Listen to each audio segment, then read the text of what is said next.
Bonsoir mon ami, c'est Claudine qui te parle en ce dernier jour de l'année 2023. Je n'ai pas pu t'accompagner aussi souvent que je l'aurais souhaité dans cette année, car comme tu le sais, Dieu a béni ma famille avec l'arrivée d'un nouveau petit garçon, en bonne santé, par sa grâce, en dépit de toutes les difficultés qu'il y a eu sur le chemin. Dis-moi, comment as-tu vécu cette journée ? A-t-elle été pour toi l'occasion de dresser le bilan des 365 jours qui se sont écoulés? Je te propose ici quelques questions pour approfondir ta réflexion. Quelles opportunités Dieu a-t-il placées sur ton chemin cette année pour faire la paix avec lui, pour faire la paix avec les autres et pour faire la paix avec toi-même? Combien de ces opportunités as-tu saisi? Et quels fruits ces opportunités saisies ont-elles produit dans ta vie? Sache, mon ami, que le Dieu qui a œuvré dans ta vie en 2023 continuera de le faire en 2024. Quelle place comptes-tu lui laisser dans ta vie pour cette nouvelle année? Je t'invite à faire comme Jean-Baptiste, qui vivait ces paroles: il faut qu'il croisse et que je diminue. Puisse Dieu croître dans ta vie chaque jour de 2024 et que ton ego diminue et lui cède graduellement la place. Je t'informe également qu'aujourd'hui est le dernier jour où tu recevras les audios matin et soir de la part de Jean-Claude ou d'un membre de son équipe. Désormais, il te faudra te rendre sur la chaîne YouTube Quelle est la réponse? Point d'interrogation 2. Quelle est la réponse? Point d'interrogation 2. C'est via ce canal que tu pourras trouver d'autres réflexions, d'autres éditions spéciales et d'autres nouveautés également.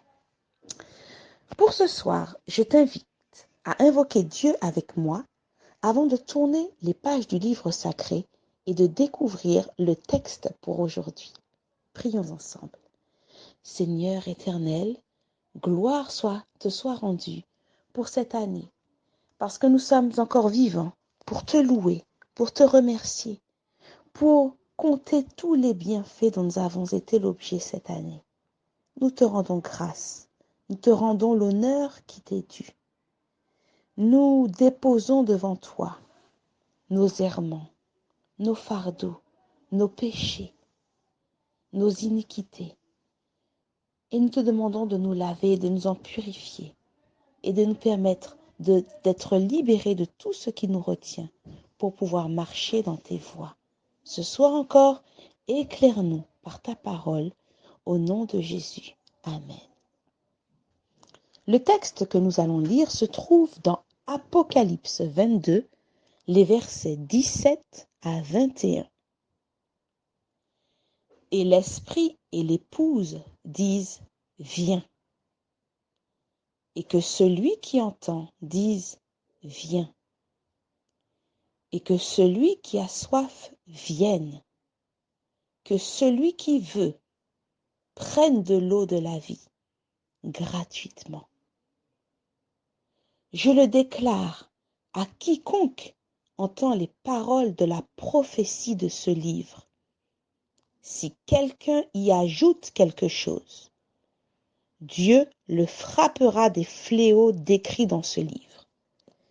Et si quelqu'un retranche quelque chose des paroles du livre de cette prophétie, Dieu retranchera sa part de l'arbre de la vie et de la ville sainte décrits dans ce livre. Celui qui atteste ces choses dit: oui, je viens bientôt. Amen. Viens, Seigneur Jésus.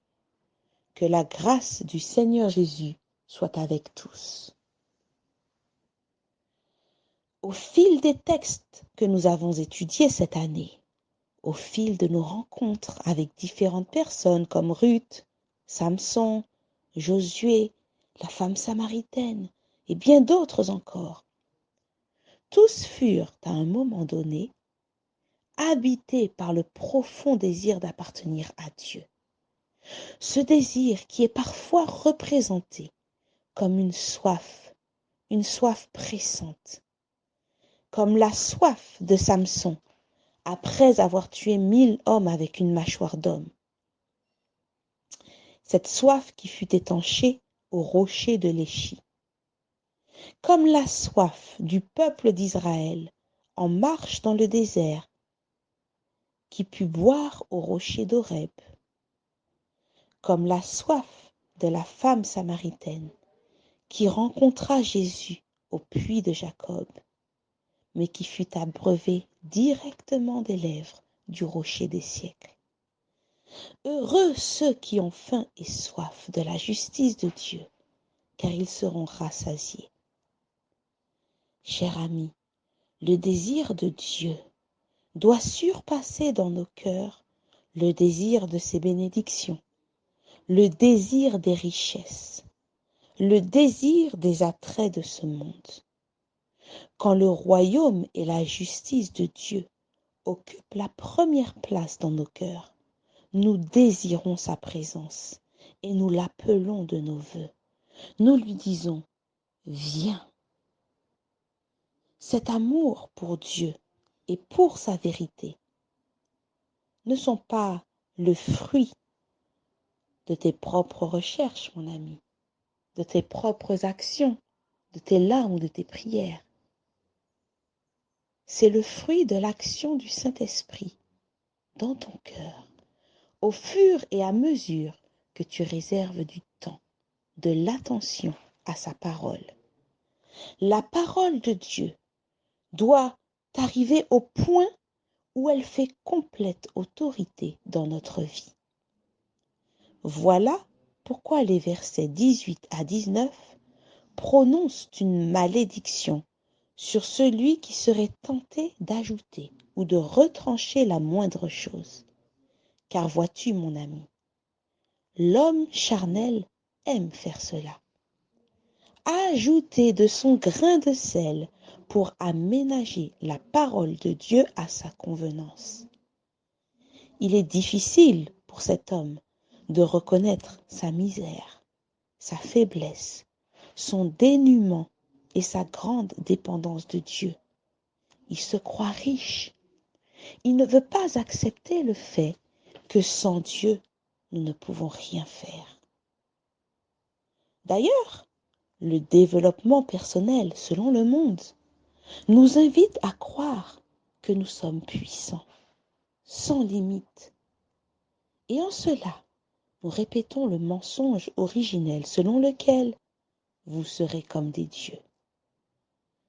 Aussi, l'humain a-t-il inventé un tas de méthodes, de rites, de traditions pour se connecter au divin, qui se multiplient au point de nous faire perdre de vue le chemin étroit qui mène à la vie. Ce chemin, mon ami, passe par la croix du calvaire, tout simplement. D'autres fois, certaines injonctions de Dieu, certains devoirs, certaines vérités, contrarient nos plans, nos idées, et nous préférons détourner les oreilles, les yeux, fermer nos cœurs. Nous préférons les retrancher. Combien rejettent une partie des Écritures parce qu'elles ne correspondent pas à leur compréhension de la vérité? La parole de Dieu, dans sa totalité, doit faire autorité sur nos vies.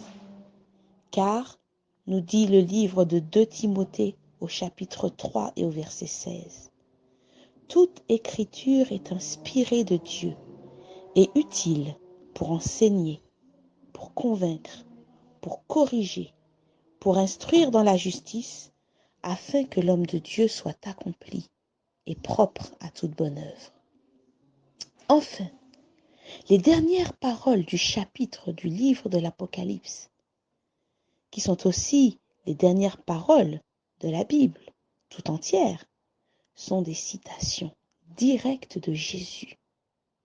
Elles tombent de ses lèvres et nous rappellent qu'il revient bientôt, qu'il va accomplir sa promesse, qu'il fera grâce à tous ceux qui auront choisi de le suivre, à toi mon ami, qui m'écoute, qui prend ces paroles en considération et qui les applique à ta vie. À moi qui les puise au cœur de la parole de Dieu pour les appliquer à ma vie. Que Dieu te bénisse mon ami. Le chant que je vais t'interpréter ce soir s'intitule Dieu et seulement Dieu. Dieu et seulement Dieu est vraiment digne de recevoir la gloire. Du plus grand, plus petit, la gloire ne revient qu'à Dieu et seulement Dieu.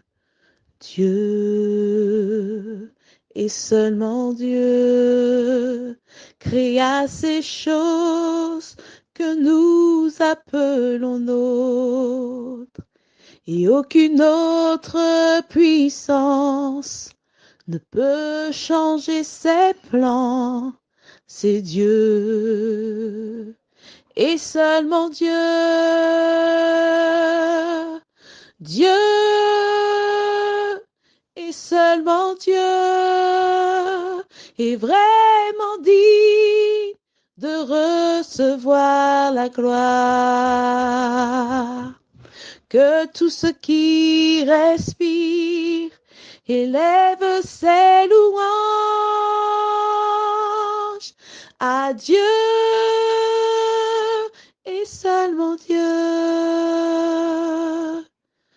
Dieu et seulement Dieu sera la joie de notre éternité. Il sera notre roi, nos vies seront remplies de Dieu et seulement de Dieu. Dieu et seulement Dieu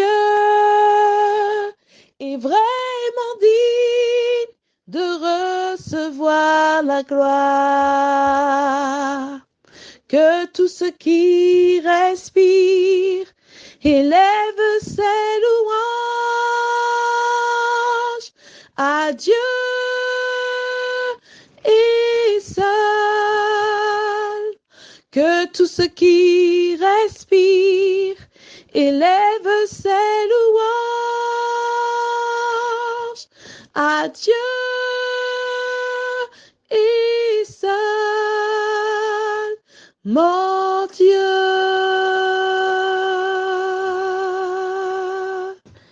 Je souhaite, mon ami, que tu adores celui qui a fait le ciel, la terre, la mer et les sources d'eau.